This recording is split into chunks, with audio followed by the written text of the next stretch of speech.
আগামী নির্বাচন নিয়ে সংশয় তৈরি হয়েছে, বিশেষ করে দেশে রাজনৈতিক যে শূন্যতা রয়েছে তা বিপজ্জনক।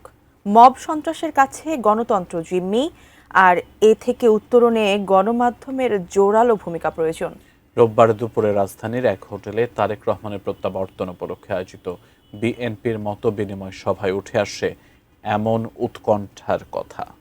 সময়ে আপনাদের সহযোগিতা আরো বেশি। 25 ডিসেম্বর দেশে ফিরছেন বিএনপির ভারপ্রাপ্ত চেয়ারম্যান তারেক রহমান। 17 বছর পর তার স্বদেশ প্রত্যাবর্তন স্মরণীয় করে রাখতে চায় দলটি। আমরা গণতন্ত্রকে শক্তিশালী করার জন্য কাজে লাগাতে চাই, ব্যক্তিকে শক্তিশালী করার কোনো উদ্দেশ্য আমাদের এখানে নেই।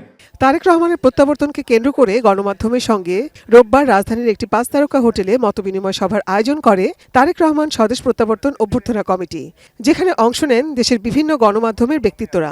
উদ্বোধনী বক্তব্যে বিএনপির স্থায়ী কমিটির সদস্য সালাউদ্দিন আহমেদ গণমাধ্যমে পুড়িয়ে দেওয়া জাতির জন্য লজ্জার এমন মন্তব্য করেন। দুটি পত্রিকা অফিসে আগুনের ঘটনায় আইনশৃঙ্খলা বাহিনীর ভূমিকা নিয়েও প্রশ্ন তোলেন তিনি।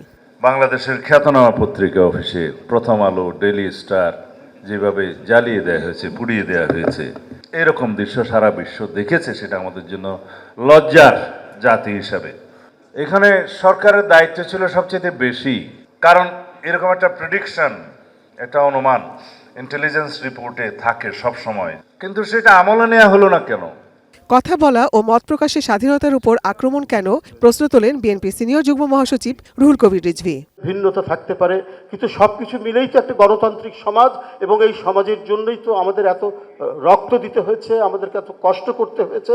সভায় গণমাধ্যম ব্যক্তিত্বদের বক্তব্যে বারবার গণমাধ্যমের স্বাধীনতার বিষয়টি উঠে আসে। সাম্প্রতিক দেশের পরিস্থিতি এবং মবক্রেসি নিয়েও উদ্বেগ প্রকাশ করেন তারা। ম্যাক্স, দেশের সবচেয়ে শক্তিশালী 52.5 এন গ্রেডের পিসিসি সিমেন্ট।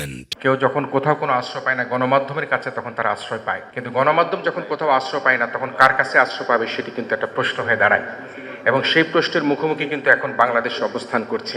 আমাদের কথা বলতে দিন, আপনারা যদি এটা নিশ্চিত করেন সাধুবাদ জানাবো, আর না হলে আবারও হয়তোবা আমরা আপনাদের সমালোচনা করব।